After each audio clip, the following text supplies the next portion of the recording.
Pois vamos em 12 de fevereiro e saibam vocês, lembra aquele acidente que aconteceu entre um helicóptero e um avião em Washington, com morte total dos ocupantes tanto do avião quanto do helicóptero?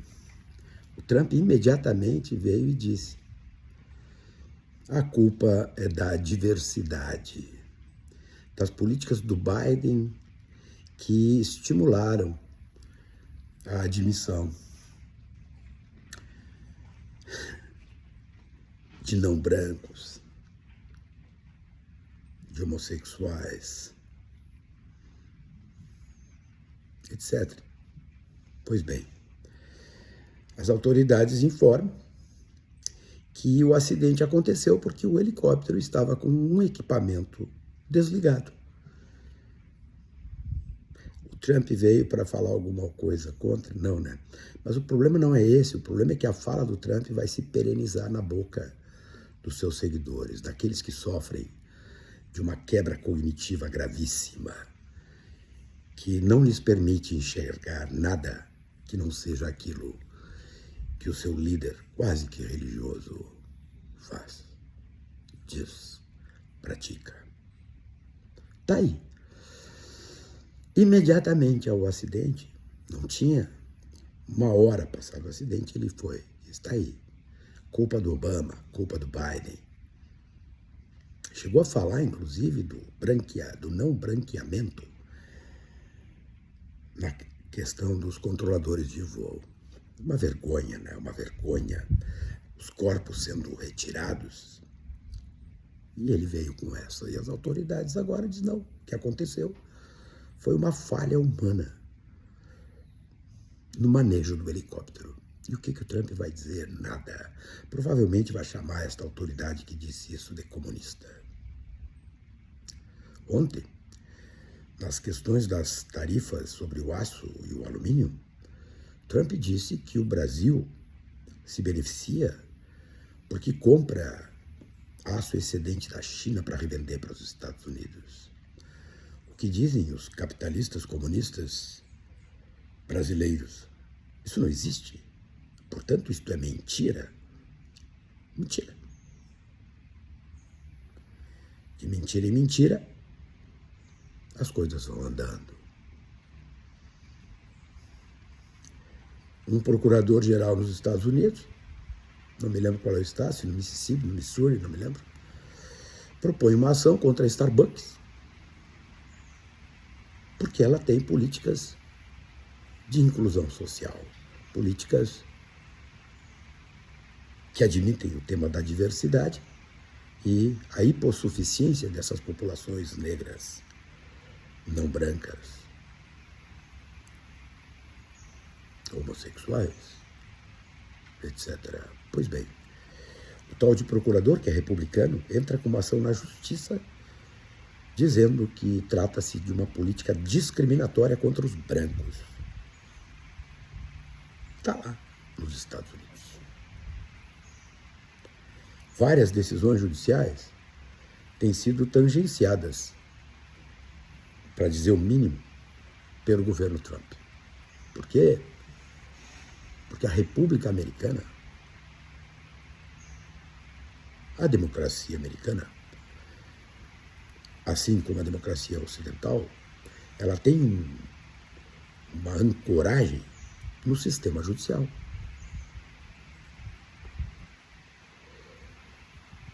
É por isso que vara o mundo e a extrema-direita populista religiosa ataca os sistemas judiciais.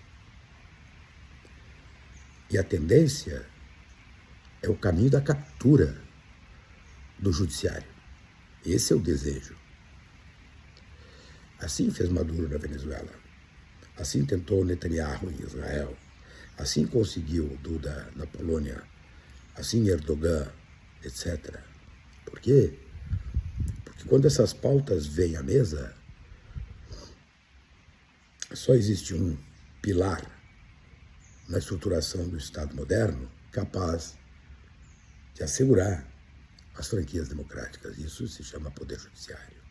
Quando o poder judiciário é capturado, as consequências são gigantescas. Vejam a Lava Jato no Brasil. O judiciário foi capturado por uma posição política. Digam o que quiserem dizer. Está aí Moro no Senado da República. Esteve lá Dallagnol na Câmara dos Deputados. Vejam a sequência de decisões judiciais que ocorriam na Lava Jato a partir ali do começo de 2014. Toda uma linha do sistema judicial capturada, sufragando uma posição político-ideológica que vinha encabeçada por Sérgio Moro. Esse semi-analfabeto que virou juiz federal, fez o que fez, foi candidato a presidente da República, ministro daquele cara que concorreu com o cara que ele não deixou concorrer. Tá aí para quem quiser ver, isso é fato. Não digam que a Lava Jato não foi politizada. Mas ela só pôde ser politizada porque houve a captura do Poder Judiciário. É gravíssimo o que está acontecendo no mundo. Então, falar sobre Trump é uma necessidade, gente. Eu não canso de relembrar o nazifascismo. A guerra começa em 1º de setembro de 1939. Em 1933 já tinha campo de concentração na Alemanha. Já se queimavam livros nas praças. Já se criavam os artistas degenerados. Já se proibia a leitura de certas coisas. Já se proibia a relação interracial. Já se esterilizavam mulheres judias. Já se eutanasiavam pessoas com deficiências físicas e mentais. Eram autorizados. Isso entre 33 e 34.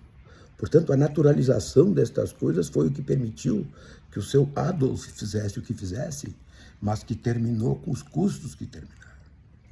E aquela imagem do Mussolini pendurado pelas pernas e baleado naquela cidadezinha no norte da Itália, na sua tentativa de fuga, representa as consequências dessas coisas todas. O custo humano dessas coisas todas. E às vezes, certas quebras cognitivas, portanto, quebras que ocorrem a partir de uma disputa cultural que às vezes é imperceptível, para certos setores imperceptível, cria uma horda de fanáticos, que fez, por exemplo, com que na Alemanha nazista, quando do fronte oriental, o exército nazista, as mães, os pais, mandassem para o fronte crianças. Quando os russos entraram em Berlim, tiveram um impacto gigantesco, porque tinham pedaços de crianças para todos os lados. Porque os pais e as mães estavam convencidas que as crianças tinham que defender o Führer. Isto é fato. Está aí para quem quiser ver, mas tem gente que não quer ver. A tal de guerra comercial que o Trump está travando com o mundo tem consequências gigantescas, avassaladoras para alguns setores. E não só fora dos Estados Unidos, no próprio Estados Unidos. Porque tem coisas que a mera lógica resolve. Ah, não compro mais aço de fora, vou fazer aço nos Estados Unidos. Vocês acham que a gente vai no supermercado e compra uma indústria de aços laminados e ela começa a operar em 4 minutos? A lógica é mínima. Quem sofre de quebra ou disrupção cognitiva acha que sim. Mas está aí agora, depois vamos falar sobre isso também, demissão em massa dos funcionários americanos. Para quê? Para a readmissão de pessoas leais. A quem? Ao Führer, ao novo Führer, ao Führer alaranjado, ao Lex Luthor. E os pinks estão na volta. Cérebro, o que faremos hoje? Vamos conquistar o mundo. Calma lá, cara pálida, calma lá. Tem muita gente a fim de resistir. Bastante, gente.